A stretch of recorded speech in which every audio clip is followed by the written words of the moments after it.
माता वैष्णो देवी के आशीर्वाद से आज वादी कश्मीर भारत के रेल नेटवर्क से जुड़ गई है।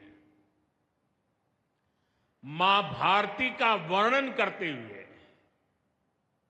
हम श्रद्धा भाव से कहते आए हैं, कश्मीर से कन्याकुमारी ये अब रेलवे नेटवर्क के लिए भी हकीकत बन गया है। उधमपुर, श्रीनगर, बारामूला ये रेल लाइन प्रोजेक्ट ये सिर्फ नाम नहीं है, ये जम्मू कश्मीर के नए सामर्थ्य की पहचान है। भारत के नए सामर्थ्य का जयघोष है। थोड़ी देर पहले मुझे चिनाब ब्रिज और अंजी ब्रिज का लोकार्पण करने का अवसर मिला है। आज ही 2 नई वंदे भारत ट्रेनें जम्मू कश्मीर को मिली है। यहां जम्मू में नए मेडिकल कॉलेज का शिलान्यास हुआ है। 46,000 करोड़ रुपए के प्रोजेक्ट्स जम्मू और कश्मीर के विकास को नई गति देंगे। मैं आप सभी लोगों को विकास के नए दौर के लिए बहुत बहुत बधाई देता हूं। साथियों, जम्मू कश्मीर की अनेक पीढ़ियां रेल कनेक्टिविटी का सपना देखते देखते गुजर गई। मैं कल सीएम उमर अब्दुल्ला जी का एक बयान देख रहा था और अभी भाषण में भी बताया। वो भी बोले थे कि जब वो 7वीं 8वीं में पढ़ते थे तब से इस प्रोजेक्ट को पूरा होने का इंतजार कर रहे थे। आज जम्मू कश्मीर के लाखों लोगों का सपना पूरा हुआ है। और ये भी हकीकत है, जितने अच्छे काम है ना वो मेरे लिए ही बाकी रहे हैं। साथियों, ये हमारी सरकार का सौभाग्य है कि इस प्रोजेक्ट ने हमारे कार्यकाल में गति पकड़ी और हमने इसे पूरा करके दिखाया। बीच में कोविड के कालखंड के कारण भी अनेक मुसीबतें आई, लेकिन हम डटे रहे। साथियों, रास्ते में आने जाने की मुश्किलें, मौसम की परेशानी, लगातार पहाड़ों से गिरते पत्थर, ये प्रोजेक्ट पूरा करना मुश्किल था, चुनौतीपूर्ण था। लेकिन हमारी सरकार ने चुनौती को ही चुनौती देने का रास्ता चुना है। आज जम्मू कश्मीर में बन रहे अनेकों ऑल वेदर इंफ्रास्ट्रक्चर प्रोजेक्ट इसका उदाहरण है। कुछ महीने पहले ही सोनमर्ग टनल शुरू हुई है। अभी कुछ देर पहले ही मैं चिनाब और अंजी ब्रिज से होकर आपके बीच आया हूं। इन पुलों पर चलते हुए मैंने भारत के बुलंद इरादों को, हमारे इंजीनियर्स, हमारे श्रमिकों के हुनर और हौसले को जिया है। चिनाब ब्रिज दुनिया का सबसे ऊंचा रेलवे आर्च ब्रिज है। लोग फ्रांस में, पेरिस में एफिल टावर देखने के लिए जाते हैं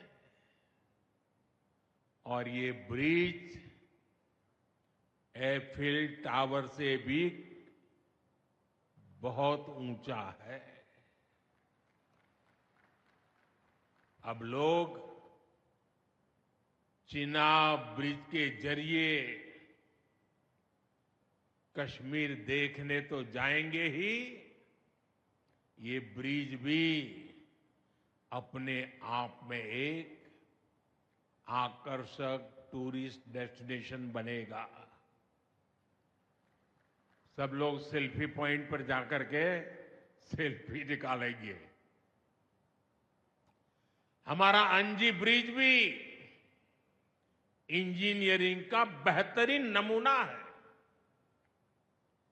ये भारत का पहला केबल सपोर्टेड रेलवे ब्रिज है। ये दोनों ब्रिज सिर्फ ईंट, सीमेंट, स्टील और लोहे के ढांचे नहीं है। ये पीर पंजाल की दुर्गम पहाड़ियों पर खड़ी भारत की शक्ति का जीवंत प्रतीक है। ये भारत के उज्जवल भविष्य की सिंह गर्जना है। ये दिखाता है विकसित भारत का सपना जितना बड़ा है उतना ही बुलंद हमारा हौसला है, हमारा सामर्थ्य है। और सबसे बड़ी बात, नेक इरादा है, अपार पुरुषार्थ है। साथियों, चिनाब ब्रिज हो या फिर अंजी ब्रिज, ये जम्मू की और कश्मीर की दोनों क्षेत्रों की समृद्धि का जरिया बनेंगे। इससे टूरिज्म तो बढ़ेगा ही, इकोनॉमी के दूसरे सेक्टर्स को भी लाभ होगा। जम्मू और कश्मीर की रेल कनेक्टिविटी दोनों क्षेत्रों के कारोबारियों के लिए नए अवसर बनाएगी। इससे यहां की इंडस्ट्री को गति मिलेगी। अब कश्मीर के सेब कम लागत में देश के बड़े बाजारों तक पहुंच पाएंगे और समय पर पहुंच पाएंगे। सूखे मेवे हो या पश्मीना शॉल, यहां का हस्तशिल्प अब आसानी से देश के किसी भी हिस्से तक पहुंच पाएगा। इससे जम्मू कश्मीर के लोगों को देश के दूसरे हिस्सों में आना जाना भी बहुत आसान होगा। साथियों, मैं यहां संगलदान के एक स्टूडेंट का अखबार में कमेंट पढ़ रहा था।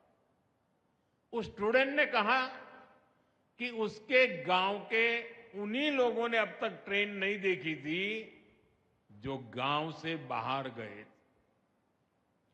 गांव के ज्यादातर लोगों ने ट्रेन का सिर्फ वीडियो ही देखा था। उन्हें अब तक यकीन ही नहीं हो रहा कि असली ट्रेन उनकी आंखों के सामने गुजरेगी। मैंने ये भी पढ़ा कि बहुत से लोग ट्रेनों के आने जाने का टाइम याद कर रहे हैं। एक और बिटिया ने बड़ी अच्छी बात कही। उस बिटिया ने कहा, अब मौसम तय नहीं करेगा कि रास्ते खुलेंगे या बंद रहेंगे। अब ये नई ट्रेन सेवा हर मौसम में लोगों की मदद करती रहेगी। साथियों, जम्मू कश्मीर मां भारती का मुकुट है। ये मुकुट एक से बढ़कर एक खूबसूरत रत्नों से जड़ा हुआ है। ये अलग अलग रत्न जम्मू कश्मीर का सामर्थ्य है। यहां की पुरातन संस्कृति,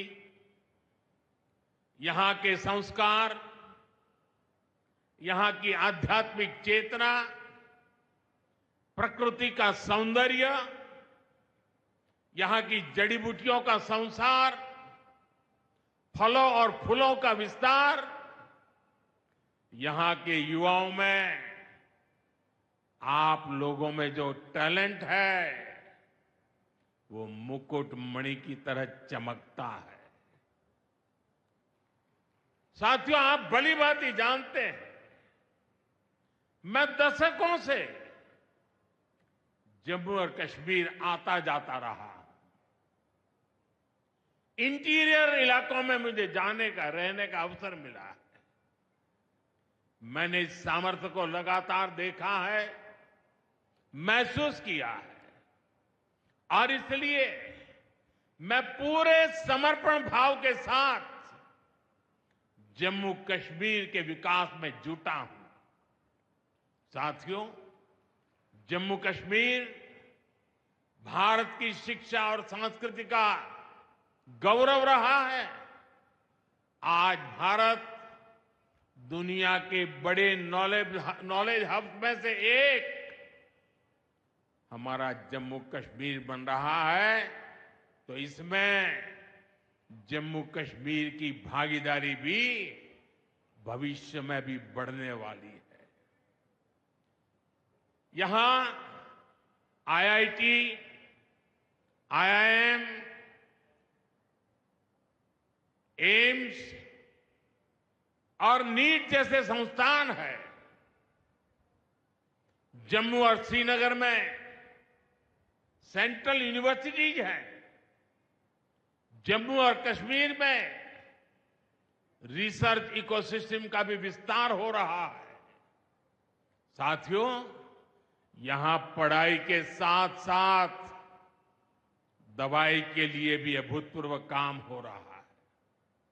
बीते कुछ सालों में ही 2 स्टेट लेवल के कैंसर संस्थान बने हैं। पिछले 5 वर्षों में यहां 7 नए मेडिकल कॉलेज शुरू किए गए हैं। आप भी जानते हैं, जब मेडिकल कॉलेज खुलता है तो उससे मरीजों के साथ ही उस क्षेत्र के युवाओं को भी सबसे ज्यादा फायदा मिलता है।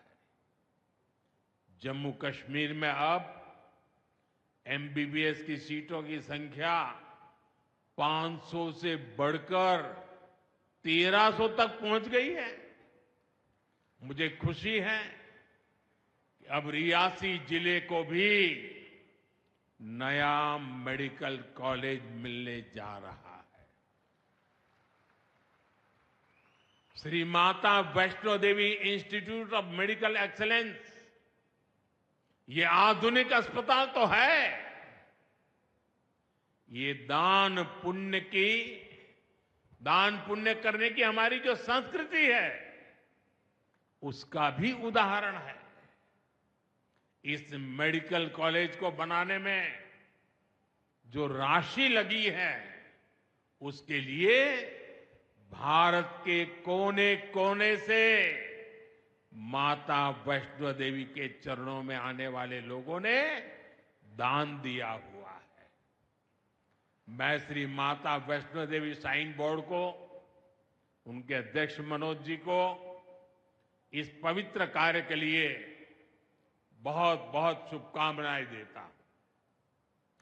इस अस्पताल की क्षमता भी 300 बेड से बढ़कर 500 बेड की जा रही है। कटरा में माता वैष्णो देवी के दर्शन करने आने वाले लोगों को भी इससे बहुत सहूलियत रहने वाली है। साथियों, केंद्र में भाजपा एनडीए की सरकार को अब 11 साल हो रहे हैं। ये 11 साल गरीब कल्याण के नाम समर्पित रहे हैं।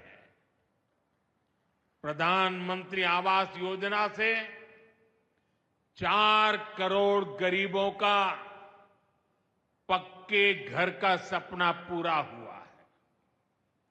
उज्ज्वला योजना से 10 करोड़ रसोइयों, उसमें धुएं का अंत हुआ है। हमारी बहनों को, बेटियों को उनकी सेहत की रक्षा हुई है। आयुष्मान भारत योजना से 50 करोड़ गरीबों को 5 लाख रुपए तक का मुफ्त इलाज मिला है। प्रधानमंत्री गरीब कल्याण अन्न योजना से हर थाली में भरपेट अनाज सुनिश्चित हुआ है। जनधन योजना से पहली बार 50 करोड़ से ज्यादा गरीबों के लिए बैंक का दरवाजा खुला है। सौभाग्य योजना से अंधेरे में जी रहे 2.5 करोड़ परिवारों में बिजली की रोशनी पहुंची है। स्वच्छ भारत मिशन के तहत बने 12 करोड़ शौचालयों ने खुले में शौच की मजबूरी से मुक्ति दिलाई है। जल जीवन मिशन से 12 करोड़ नए घरों में नल से जल पहुंचने लगा है। महिलाओं का जीवन आसान हुआ है।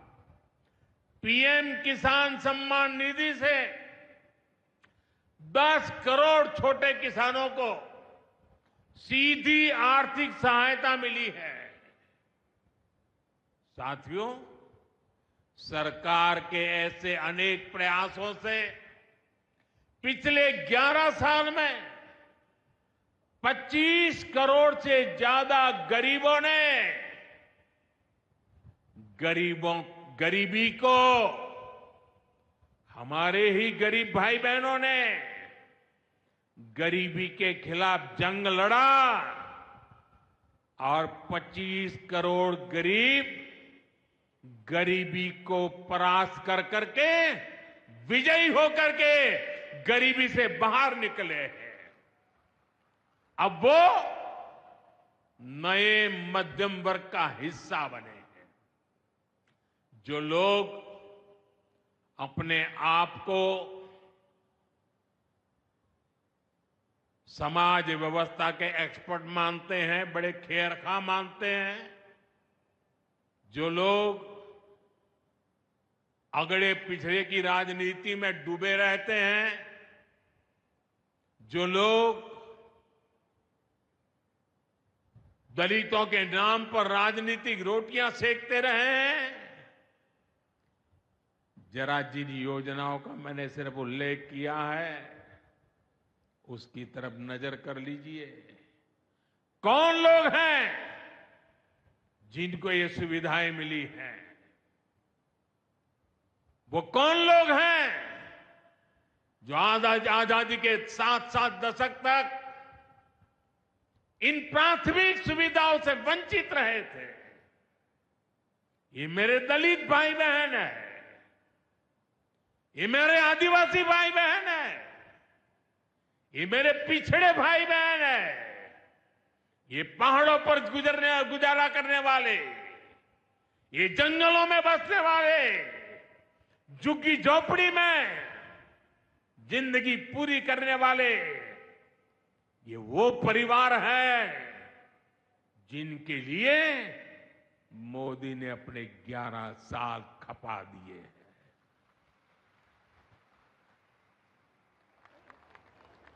केंद्र सरकार का प्रयास है कि गरीबों को, नए मध्यम वर्ग को ज्यादा से ज्यादा ताकत दे। 1 रैंक 1 पेंशन हो,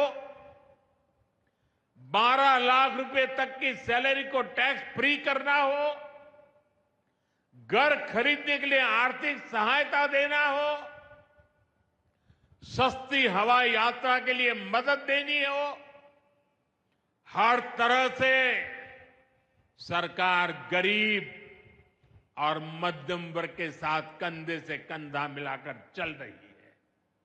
साथियों, गरीबों को गरीबी से मुक्ति पाने के लिए उनका मदद करना, लेकिन ईमानदारी से जीने वाले, देश के लिए समय समय पर टैक्स देने वाले मध्यम वर्ग की ताकत बढ़ाना, इसके लिए भी आजादी में पहली बार इतना काम हुआ है जो हमने करके दिखाया है। साथियों, हम अपने यहां नौजवानों के लिए लगातार रोजगार के नए अवसर बढ़ा रहे हैं और इसका एक अहम जरिया है टूरिज्म। टूरिज्म से रोजगार मिलता है, टूरिज्म लोगों को जोड़ता है, लेकिन दुर्भाग्य से हमारे पड़ोस का देश मानवता का विरोधी, मेलजोल का विरोधी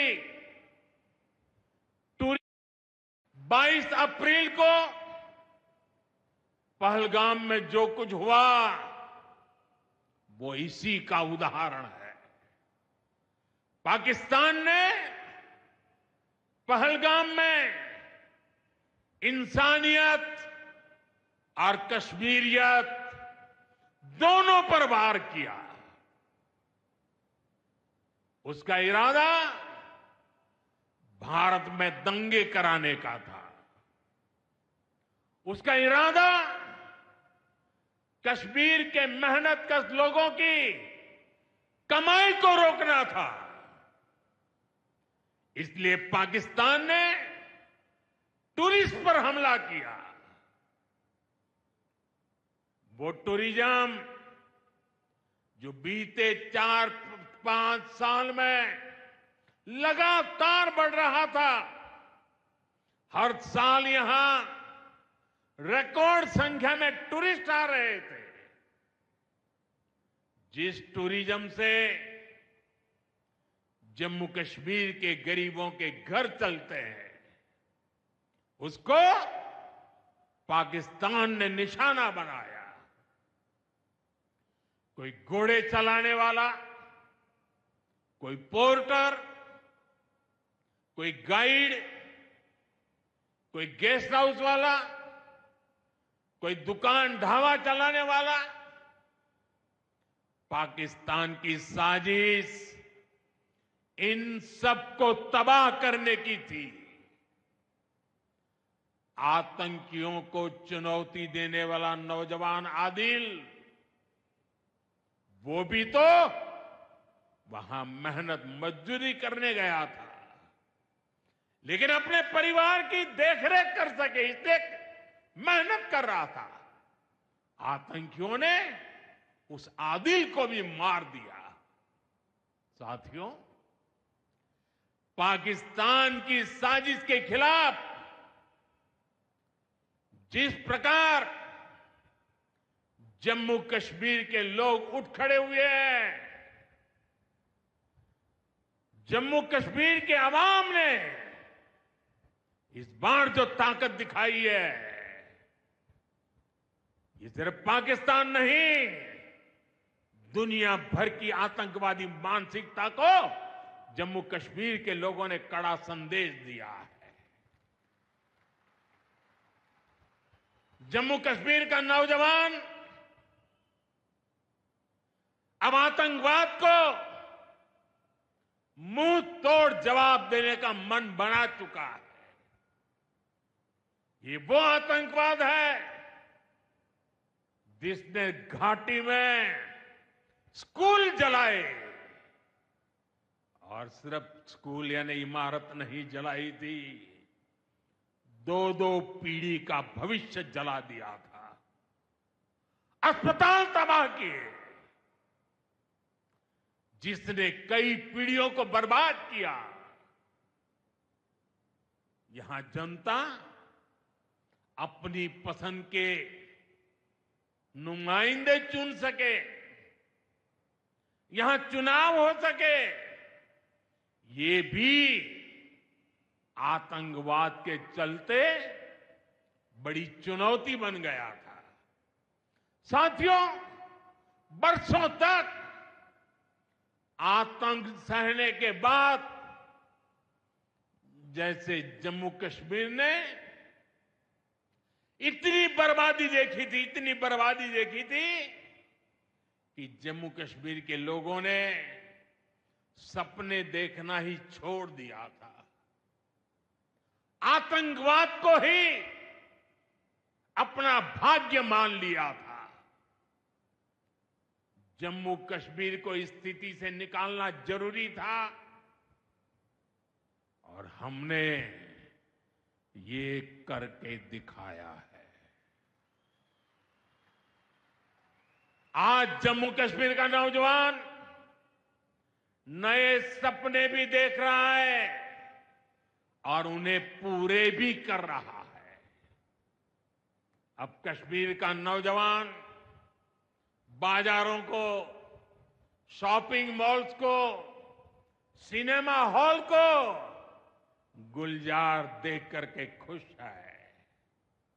यहां के लोग जम्मू कश्मीर को फिर से फिल्मों की शूटिंग का प्रमुख केंद्र बनते देखना चाहते हैं। इस क्षेत्र को स्पोर्ट्स का हब बनते देखना चाहते हैं। यही भाव हमने अभी माता खीर भवानी के मेले में भी देखा है। जिस तरह हजारों लोग माता के दर पर पहुंचे, वो नए जम्मू कश्मीर की तस्वीर दिखाता है। अब 3 तारीख से अमरनाथ यात्रा भी शुरू होने वाली है। ईद की उमंग भी हम चारों तरफ देख रहे हैं। विकास का जो वातावरण जम्मू कश्मीर में बना था, वो पहलगाम के हमले से डिगने वाला नहीं है। जम्मू कश्मीर के आप सभी लोगों को और आप सबसे नरेंद्र मोदी का वायदा है। मैं यहां विकास को रुकने नहीं दूंगा। यहां के नौजवानों को सपने पूरा करने से कोई भी बाधा अगर रुकावट बनती है, तो उस बाधा को पहले मोदी का सामना करना पड़ेगा। साथियों, आज 6 जून है। याद कीजिए, 1 महीने पहले, ठीक 1 महीने पहले 6 मई की वो रात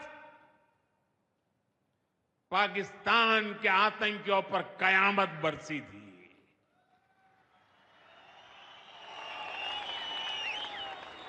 अब पाकिस्तान कभी भी ऑपरेशन सिंदूर का नाम सुनेगा तो उसे अपनी शर्मनाक शिकस्त याद आएगी। पाकिस्तानी फौज और आतंकियों ने कभी सोचा नहीं था कि भारत पाकिस्तान में सैकड़ों किलोमीटर अंदर जाकर के आतंकवादियों पर इस तरह वार करेगा। बरसों की मेहनत से उन्होंने आतंक की जो इमारतें बनाई थी वो कुछ ही मिनटों में खंडहर में बदल गई है। और ये देख पाकिस्तान बुरी तरह बौखला गया था और उसने अपना गुस्सा जम्मू के, पूंछ के दूसरे जिलों के लोगों के पर भी निकाला। पूरी दुनिया ने देखा कि पाकिस्तान ने कैसे यहां घर उजाड़े, बच्चों पर गोले फेंके, स्कूल अस्पताल तबाह किए, मंदिर, मस्जिद, गुरुद्वारों पर शेलिंग की। आपने जिस तरह पाकिस्तान के हमलों का मुकाबला किया वो हर देशवासी ने देखा है। इसलिए अपने परिवारजनों ने उनके साथ हर देशवासी पूरी शक्ति से खड़ा है। साथियों, जिन लोगों की क्रॉस बॉर्डर फायरिंग में मृत्यु हुई है उनके परिवार के सदस्य को कुछ दिन पहले ही नियुक्ति पत्र सौंपे गए हैं। शेलिंग से प्रभावित 2000 से ज्यादा परिवारों की तकलीफ भी हमारी अपनी तकलीफ है। इन परिवारों को शेलिंग के बाद अपने घर की मरम्मत के लिए आर्थिक मदद दी गई थी। अब केंद्र सरकार ने ये तय किया है कि इस मदद को और बढ़ाया जाए। आज के इस कार्यक्रम में मैं इसकी भी जानकारी आपको देना चाहता हूं। साथियों, जिन घरों में बहुत ज्यादा नुकसान हुआ है उन्हें अब 2 लाख रुपए और जो घर आंशिक रूप से क्षतिग्रस्त हुए उन्हें 1 लाख रुपए की सहायता अलग से दी जाएगी, अतिरिक्त दी जाएगी। यानी अब उन्हें पहली बार की मदद के बाद ये एक्स्ट्रा धनराशि मिलेगी। साथियों, हमारी सरकार बॉर्डर किनारे बसे लोगों को देश का प्रथम प्रहरी मानती है। बीते दशक में सरकार ने बॉर्डर के जिलों में विकास और सुरक्षा के लिए अभूतपूर्व काम किया है। इस दौरान करीब 10,000 नए बंकर्स बनाए गए हैं। इन बंकरों ने ऑपरेशन सिंदूर के बाद बने हालात में लोगों का जीवन बचाने में बड़ी मदद की है। मुझे बताते हुए खुशी है कि जम्मू और कश्मीर डिवीजन के लिए 2 बॉर्डर बटालियन बनाई गई है। 2 वुमेन बटालियन बनाने का भी काम पूरा कर लिया गया है। साथियों, हमारा जो इंटरनेशनल बॉर्डर है, उसके पास जो बहुत दुर्गम इलाके हैं, वहां भी सैकड़ों करोड़ रुपया खर्च करके नया इंफ्रा बनाया जा रहा है। कठुआ से जम्मू हाईवे को 6 लेन का एक्सप्रेसवे बनाया जा रहा है। अखनूर से पुंछ हाईवे का भी चौड़ीकरण किया जा रहा है। वाइब्रेंट विलेज प्रोग्राम के तहत भी बॉर्डर के गांवों में विकास के काम को और गति दी जा रही है। जम्मू कश्मीर के 400 ऐसे गांव जहां ऑल वेदर कनेक्टिविटी नहीं थी, उन्हें 1800 किलोमीटर की नई सड़कें बिछाकर जोड़ा जा रहा है। इस पर भी सरकार 4200 करोड़ रुपए से ज्यादा खर्च करने जा रही है। साथियों, आज मैं जम्मू कश्मीर के आप लोगों से, खासकर यहां के नौजवानों से एक विशेष आग्रह भी करने आया हूं और जम्मू कश्मीर की धरती से मैं देश को भी आग्रह करना चाहता हूं। आपने देखा है कि कैसे ऑपरेशन सिंदूर ने आत्मनिर्भर भारत की ताकत दिखाई है। आज दुनिया भारत के डिफेंस इकोसिस्टम की चर्चा कर रही है और इसके पीछे एक ही कारण है, हमारी सेनाओं का मेक इन इंडिया पर भरोसा। सेनाओं ने जो कर दिखाया, अब वही हर भारतवासी को दोहराना है। इस साल के बजट में हमने मिशन मैन्युफैक्चरिंग की घोषणा की है। इस मिशन के तहत सरकार मैन्युफैक्चरिंग को नई उड़ान देने का काम कर रही है। मैं जम्मू कश्मीर के युवाओं से कहूंगा, आइए इस मिशन का हिस्सा बनिए। देश को आपकी आधुनिक सोच चाहिए, देश को आपके इनोवेशन की जरूरत है। आपके आइडिया, आपकी स्किल भारत की सुरक्षा को, भारत की अर्थव्यवस्था को नई ऊंचाई देंगे। पिछले 10 वर्षों में भारत एक बड़ा डिफेंस एक्सपोर्टर बना है। अब हमारा लक्ष्य है दुनिया के टॉप डिफेंस एक्सपोर्टर्स में भारत का नाम भी शामिल हो। इस लक्ष्य की ओर हम जितना तेजी से बढ़ेंगे, उतनी ही तेजी से भारत में रोजगार के लाखों नए अवसर पैदा होंगे। साथियों, हमें एक और संकल्प लेना है, जो सामान भारत में बना हो, जिसमें हमारे देशवासियों का पसीना लगा हो, हम सबसे पहले उसे ही खरीदें। और यही राष्ट्रभक्ति है, यही राष्ट्र की सेवा है। सीमा पर हमें हमारी सेनाओं का मान बढ़ाना है और बाजार में हमें मेड इन इंडिया का गौरव बढ़ाना है। साथियों, एक सुनहरा और उज्जवल भविष्य जम्मू कश्मीर का इंतजार कर रहा है।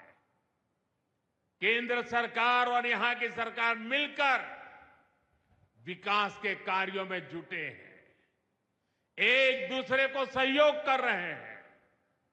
शांति और खुशहाली के जिस रास्ते पर हम आगे बढ़ रहे हैं, हमें उसे लगातार मजबूत करना है। मां वैष्णो देवी के आशीर्वाद से विकसित भारत, विकसित जम्मू कश्मीर का ये संकल्प सिद्धि तक पहुंचे, इसी कामना के साथ आप सभी को फिर से ये ढेर सारे विकास के प्रोजेक्ट के लिए और एक से बढ़कर एक शानदार प्रोजेक्ट के लिए मैं बहुत बहुत बधाई देता हूं। दोनों मुट्ठी बंद करके पूरी ताकत से मेरे साथ बोलिए, भारत माता की। आवाज हिंदुस्तान के हर कोने में गूंजनी चाहिए। भारत माता की, भारत माता की, भारत माता की, भारत माता की। बहुत बहुत धन्यवाद।